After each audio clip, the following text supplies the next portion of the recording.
Yavi. Yummy. Yummy and yummy.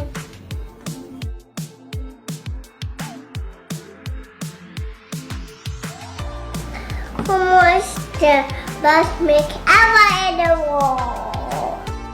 အားလုံးပဲမင်္ဂလာပါဒီနေ့ကတော့ကလေးတွေကိုမက်ဆီကန်အစားအစာတစ်ခုဖြစ်တဲ့ chicken quesadillas လုပ်ကြမှာဖြစ်ပါတယ်ကလေးတွေအရန်ကြိုက်ပြီးတော့အာဟာရလည်းရှိလောက်ရတာလည်းလွယ်တာမလို့မေမေတို့ကို sharing လုပ်ပေးချင်ပါတယ်လိုအပ်တဲ့ ingredient တွေကိုအစင်နဲ့ပြင်ထားပါတယ်ဒါကတော့အမေဟင်းချက်ရင်ဘေးကနေကူရှုံးမဲ့သူလေးတွေပါ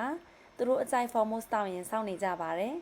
Formos ကတော့သူတို့အကြိုက်ဆိုတော့အချိန်တိုင်းတောက်ပဲ Chicken quesadillas လုပ်ဖို့အတွက်ကြက်ကြိတ်တာ400 gram အယောင်တင်မှုန့်1 teaspoon cumin powder half teaspoon ဆာ half teaspoon oregano 1/4 ဂျင်းချက်သွန်ဖြူထောင်1 tablespoon စီ1 tablespoon အားလုံးထည့်ပြီးပြီဆိုရင်တေချာလေးတမအောင်နေပါတယ်အမေဟင်းချက်ရင်အမြဲပါချင်တာကဟေလီနဲ့ခန့်စီပါသူတို့လည်းနေကူကြမယ်ဆိုပြီးမှအတူတူနေကြပါတယ်တေချာလေးနဲ့ပြီးပြီဆိုရင်တဆူကတော့ plastic wrap လေးနဲ့15မိနစ်အုပ်ထားပါတယ်ပထမအဆုံးကြက်ကြိတ်တာစားချက်တယ်ချက်တဲ့အခါအသားတွေကအရန်လုံးထွေးနေရင်ကက်ကြီးလေးနဲ့ညှပ်ပေးပါတယ်ဒီထွက်လာရင်အုပ်ပေးလိုက်ပြန်ချက်လိုက်နဲ့10မိနစ်15မိနစ်လောက်ချက်ပါတယ်ပြီးရင်ငရုတ်ပွားအစိမ်းငရုတ်ပွားအနီကြက်သွန်နီ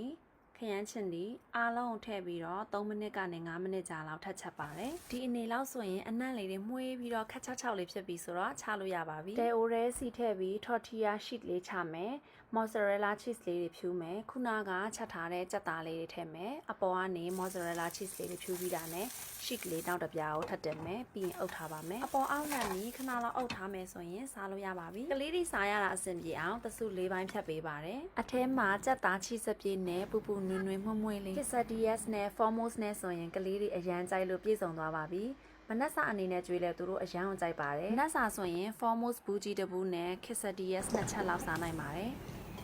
Yummy. Yummy and yummy. Yummy and yummy. ဟီလီခန်စီကသူတို့အကြိုက်ဆိုတော့အားရပါရပဲစားကြတာတဆုဗီဒီယိုကြည့်နေကြသူတွေဆိုသိမှာပါဒီရွယ်ကလေးတွေကနိုးတောက်ဖို့လိုအပ်တာမို့နို့ထဲမှာဆိုရင်တဆုက formos ပဲရွေးချက်ဖြစ်ပါတယ်ခန်စီကြောင်းနိုင်ပါထဲဝါမှာလဲ Almost like a salad.